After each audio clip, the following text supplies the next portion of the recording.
Do you like public speaking? I know that is a pretty scary thing for most people, including me.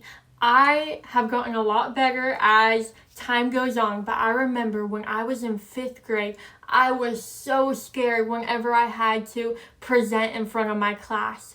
To the point, I remember one time I had to do this presentation in my science class. So I spent so much work on it. I got my slides ready. I had practiced that thing. And it was so sweet. On the day that we were presenting, one of those days, I think it was a multiple span of days, but all of a sudden, my dad shows up at my school to watch me present because he knew how nervous I was and how much work I put into it. So I definitely know what it's like to be afraid of public speaking. But I do admire that Sadie Robertson Huff has to speak to over 50,000 people at Passion Conference, which is crazy. I was nervous when I had to speak to a classroom of people, but 50,000? Oh, but how does she prepare for an event like that? As a fan of hers, I feel like I have a glimpse into how she does this. And her preparation for a sermon is both an act of faith and discipline. She takes her time to get things right. She leans on people she trusts. And she, in the end, relies on God. So, she takes her time to prepare. Sadie Robertson puts a lot of work and effort into her sermons each year.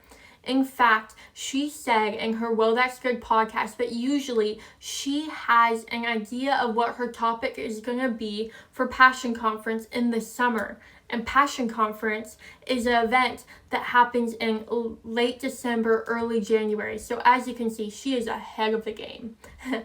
But she also can sometimes even memorize things, like memorize passages or memorize sermons, which also shows that there's a lot of work and effort. In fact, her mom said in a Well That's Good podcast episode, it's not like she just gets up there and talks and it all comes together. But she doesn't just work it out herself. She also leans on people she trusts. She has so many family members that just support her. She talks a lot in her podcast about how she practices it with her mom or was talking to her husband. She even talks about how sometimes she calls up a mentor or a pastor and asks them their thoughts, their input, their ideas, and questions that she has, and can kind of grow and learn and refine her sermons through that. She even says in a podcast episode that I get to be the person who shares it, but there's a lot of people who help me get there. There's an army behind her making those things happen. But it's not just that. In the end, she relies on God. She knows that when she gets up there, she's speaking to a lot of people, and that's a pretty big burden to carry. And she just wants to make sure that what she says is what God wants her to say. So she prays over it. She asks God for a topic. And she also trusts God in the curveballs of life.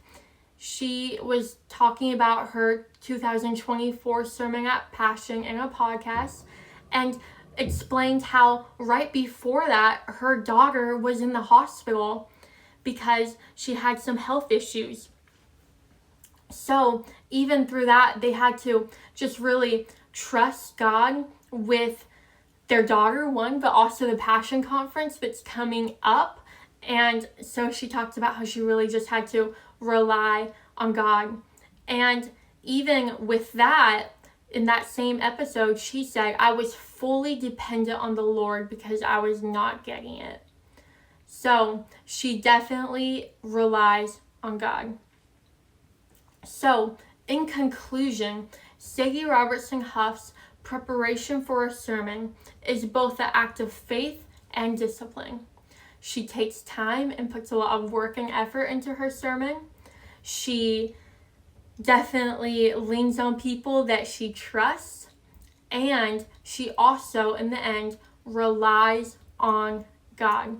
So next time you have to public speak, put these tips into practice.